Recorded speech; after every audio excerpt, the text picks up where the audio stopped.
Cowabunga dudes, it is October, which means we are making all the pumpkin things. My wife has an allotment where she grows all sorts of vegetables, and she's been bringing home pumpkins over the last couple of weeks. I love pretty much pumpkin anything, especially pumpkin spice lattes, but I feel like my whole life has been a lie. All this time I've thought that there was actual pumpkin in pumpkin spice lattes, but I've come to discover it's not true. I feel like I've just discovered that Santa isn't real. I mean, false advertising surely, but my wife has been bringing in pumpkins, and so we've been making pumpkin bread, and I'm going to show you in this video how we've been making pumpkin paleo keto muffins, which taste amazing. They're low in sugar, low in carbs, so they're perfect for keto. And me being paleo, make sure that there's no nasty ingredients in there as well. So we've taken our pumpkin and turned it into pumpkin puree. You can use canned pumpkin from the supermarket if you need to. So we're just going to set that to one side for now. You're going to want to preheat your oven to 350 degrees Fahrenheit or 177 degrees Celsius. So first of all, we add in 3 large eggs, 1 cup of pumpkin puree, and then a 1/4 cup of full fat coconut milk.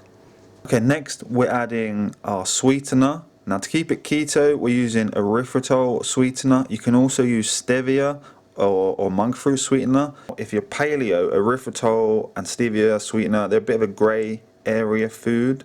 They're natural ingredients, but they're processed, so it's up for debate whether it's actually paleo.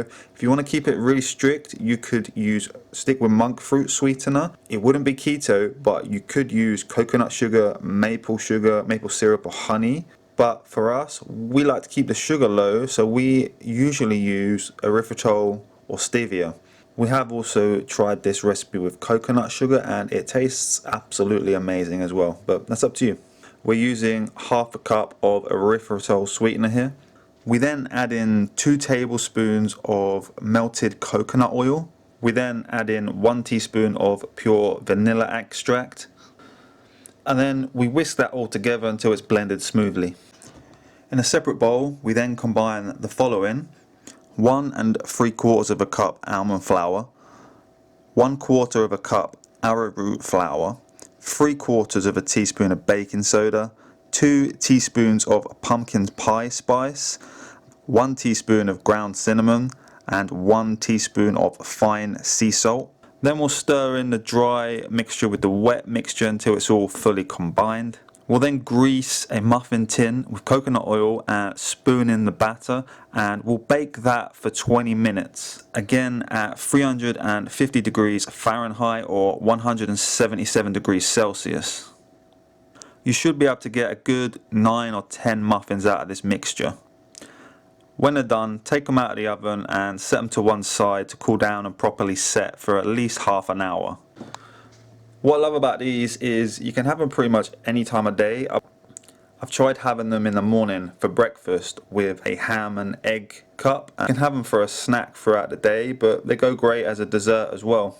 We're going to run out of pumpkin probably next month, so what we're planning to do is keep the same recipe but just substitute in butternut squash instead, as that's still low enough in carb to keep it keto.